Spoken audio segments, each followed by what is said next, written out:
SSLC ವಾರ್ಷಿಕ ಪರೀಕ್ಷಾ ತಯಾರಿಸುತ್ತಿರುವಂತೆಲ್ಲ 10ನೇ ತರಗತಿ ವಿದ್ಯಾರ್ಥಿ ಮಿತ್ರರೇ, ಎಲ್ರಿಗೂ ನಮಸ್ಕಾರ. SSLC ಗಣಿತ ಬೆಸ್ಟ್ ಪಾಸಿಂಗ್ ಟಾನಿಕ್ ಪಾರ್ಟ್ 4ಗೆ ತಮಗೆಲ್ಲ ಹಾರ್ದಿಕ ಸ್ವಾಗತ. ಕೆಲವೊಮ್ಮೆ ಚತುರತೆಯಿಂದ ಮಾಡಿದಂತಹ ಕೆಲಸ ನೀಡುವಂತ ಪ್ರತಿಫಲ ತುಂಬಾ ಕಠಿಣ ಪರಿಶ್ರಮದಿಂದ ಮಾಡಿದ ಕೆಲಸ ನೀಡುವ ಪ್ರತಿಫಲಕ್ಕಿಂತ ಜಾಸ್ತಿ ಇರ್ತದೆ. ಅಂದ್ರೆ ಒಂದು ಕೆಲಸವನ್ನ ತುಂಬಾ ಕಷ್ಟಪಟ್ಟುಕೊಂಡು ಪ್ಲಾನ್ ಇಲ್ಲದೇನೆ ಮಾಡ್ಬೋದು. ಒಂದು ಕೆಲಸವನ್ನ ವೆಲ್ ಪ್ಲಾನ್ ಮಾಡಿ ತುಂಬಾ ಸರಾಗವಾಗಿ ಕೂಡ ಮಾಡ್ಬೋದು. ನೀವು ಪರೀಕ್ಷೆಯಲ್ಲಿ ಹೆಚ್ಚು ಅಂಕ ಗಳಿಸ್ಬೇಕಾದ್ರೆ, ಸರಾಗವಾಗಿ ಪಾಸ್ ಆಗ್ಬೇಕಾದ್ರೆ ನಿಮ್ಮ ಪ್ಲಾನ್ ಕೂಡ ಬಹಳ ಇಂಪಾರ್ಟೆಂಟ್ ಆಗುತ್ತೆ. ಯಾವ ಪಾಠಕ್ಕೆ ಎಷ್ಟು ಅಂಕ ಅದವು, ಯಾವುದನ್ನ ಪ್ರಾಕ್ಟೀಸ್ ಮಾಡಿದ್ರೆ ಗ್ಯಾರಂಟಿ ಪರೀಕ್ಷೆ ಬೀಳುತ್ತೆ ಅಂತೇಳಿ ಆ ಒಂದು ನಿಟ್ಟಿನಲ್ಲಿ ನಾವು ತುಂಬಾ ಸುಲಭವಾಗಿ ಒಂದು 8-10 ವಿಧದ ಸಮಸ್ಯೆ ಕಲ್ತ್ಕೊಂಡ್ಬಿಟ್ರೆ ನೀವು ಶೇಕಡಾ 50 ಅಂಕ ಗಳಿಸ್ತೀರಿ ಅನ್ನೋ ಮಾತನ್ನ ಫಸ್ಟ್ ಪಾರ್ಟ್ ಒಳಗೆ ಚರ್ಚೆ ಮಾಡಿದ್ವಿ.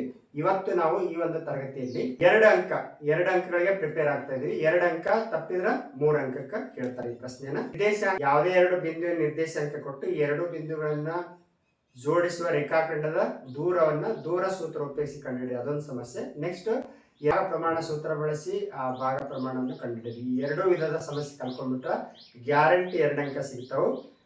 ಸಮಟೈಮ್ಸ್ 2 ಅಂಕ ಕೇಳಿ ಅದನ್ನ 3 ಅಂಕ ಕೇಳಿದ್ರೆ 5 ಅಂಕ ಕೂಡ ಸಿಗೋ ಸಾಧ್ಯತೆ ಇದೆ. ಅಂದ್ರೆ ಕನಿಷ್ಠ 2 ಅಂಕ ಅಥವಾ 3 ಅಂಕಕ್ಕಂತೂ ಕೇಳ್ತಾರ. ಅದಕ್ಕೆ ಈ 2 ಸಮಸ್ಯೆಗಳನ್ನ ಈ ಒಂದು ತರಗತಿಯಲ್ಲಿ ನಾವು ಕಲ್ಕೊಳ್ಳೋಣ.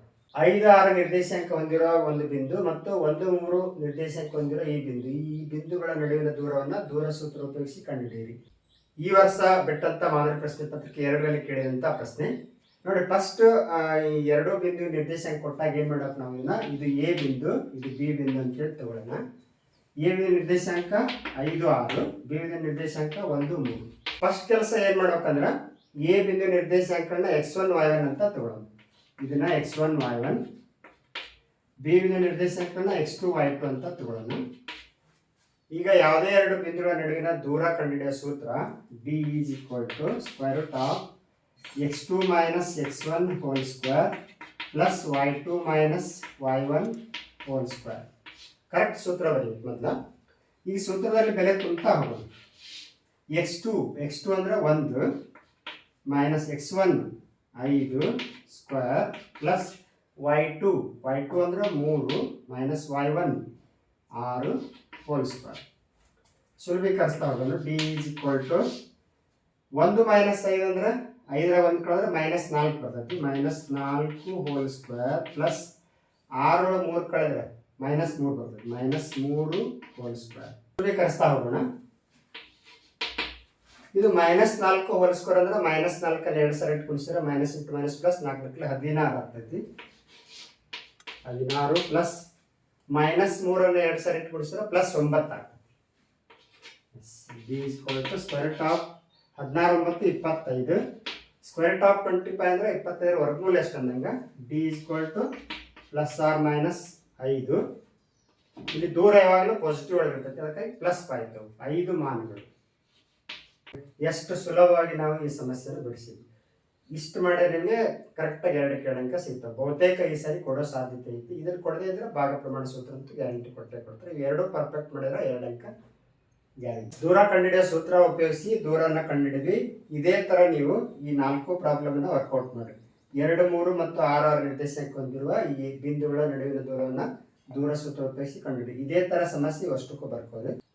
8 - 3 ಮತ್ತು 0 9, 2 3 ಮತ್ತು 10 -3, 2 3 ಮತ್ತು 4 1, -5 7 ಮತ್ತು -1 3. ಈಗೇನೊಂದು ಸಮಸ್ಯೆ ಬಿಡಿಸಿದಲ್ಲ, ಎಕ್ಸಾಕ್ಟ್ಲಿ ಅದೇ ಥರ ಈ 4 ಸಮಸ್ಯೆ ಬಿಡಿಸಿ ಪ್ರಾಕ್ಟೀಸ್ ಮಾಡಿರಿ. ಖಂಡಿತ ಈ ಸರಿ ವಾರ್ಷಿಕ ಪರೀಕ್ಷೆಗೆ ದೂರ ಕಂಡುಹಿಡಿಯೋ ಸೂತ್ರ ಬಳಸಿ ದೂರ ಕಂಡುಹಿಡಿ ಅನ್ನುವಂಥ ಸಮಸ್ಯೆ ಕೇಳೋ ಸಾಧ್ಯತೆ ಜಾಸ್ತಿ ಇರೋದ್ರಿಂದ ಇದನ್ನು ಕೊಟ್ಟರೆ ಗ್ಯಾರಂಟಿ 2 ಅಂಕ ಸಿಗ್ತದೆ. ಎಸ್, ದೂರ ಸೂತ್ರ ಉಪಯೋಗಿಸಿ ದೂರ ಕಂಡುಹಿಡಿಯೋದು ಕೊಡದೇ ಇದ್ರೆ ಅದಕ್ಕೆ ಅಥವಾ ಪ್ರಶ್ನೆಯಾಗಿ ಕೊಡದೇ ಇದ್ರೆ ಭಾಗ ಪ್ರಮಾಣ ಸೂತ್ರ ಉಪಯೋಗಿಸಿ ಕಂಡುಹಿಡಿಯುವಂಥ ಸಮಸ್ಯೆ ಕೊಡ್ತಾರ. ಇಲ್ಲಿ ಎ ಬಿಂದು ನಿರ್ದೇಶಾಂಕ 1 - 3 ಮತ್ತು ಬಿ ಯ ನಿರ್ದೇಶಾಂಕ 8 5. ಈ 2 ಬಿಂದುಗಳನ್ನು ಸೇರಿಸುವ ರೇಖಾಖಂಡವನ್ನ ಆಂತರಿಕವಾಗಿ 3:1 ಅನುಪಾತದಲ್ಲಿ ವಿಭಾಗಿಸುವ ಬಿಂದುವಿನ ನಿರ್ದೇಶಾಂಕವನ್ನು ಕಂಡುಹಿಡಿಯಿರಿ. ಇದು ಲೇಟೆಸ್ಟ್ ಮಂಡಳಿಯಿಂದ ಬಿಟ್ಟಂತ ಮಾದರಿ ಪ್ರಶ್ನೆ ಪತ್ರಿಕೆ 1ರಲ್ಲಿ ಕೇಳಿದಂತ ಸಮಸ್ಯೆ. ಇದು ಎ ಅನ್ನೋ ಬಿಂದು, ಇದು ಬಿ ಅನ್ನುವಂಥ ಬಿಂದು. ಇದರ ನಿರ್ದೇಶಾಂಕಗಳು 1 - 3, ಇದರ ನಿರ್ದೇಶಾಂಕಗಳು 8 5.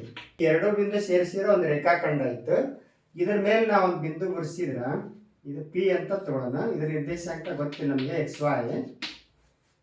ಈಗ ಈ ರೇಖಾಖಂಡ ಸೇರಿಸಿ ಮೇಲೆ ಒಂದು ಬಿಂದು ಗುರುಸಿದ್ರೆ 2 ಭಾಗ ಆಯ್ತದೆ. ಈ ಬಿಂದು ಹೆಂಗೆ ಗುರುತಿಸ್ಬೇಕಂದ್ರೆ 3:1 ಅನುಪಾತದಲ್ಲಿ, ಅಂದ್ರೆ ಇದು 3 ಭಾಗ ಆದರೆ ಇದು 1 ಭಾಗ, ಆ ಟೈಪ್ ಗುರುತಿಸಿದ್ರೆ ಇದರ ನಿರ್ದೇಶಾಂಕ ಯಾವುದು ಅಂತ ಕೇಳಿದ್ದಾರೆ. ಹಾಗಾಗಿ ಇದು ರೇಷಿಯೋನ ನಾವು ಯಾವಾಗಲೂ M1 ಅನುಪಾತ M2 ಅಂತ ತಗೋತೀವಿ. 3:1 ಅಂದ್ರೆ M1 ಬೆಲೆ 3, M2 ಬೆಲೆ 1. ಪ್ರಮಾಣ ಸೂತ್ರ ಹಚ್ಚೋಣ.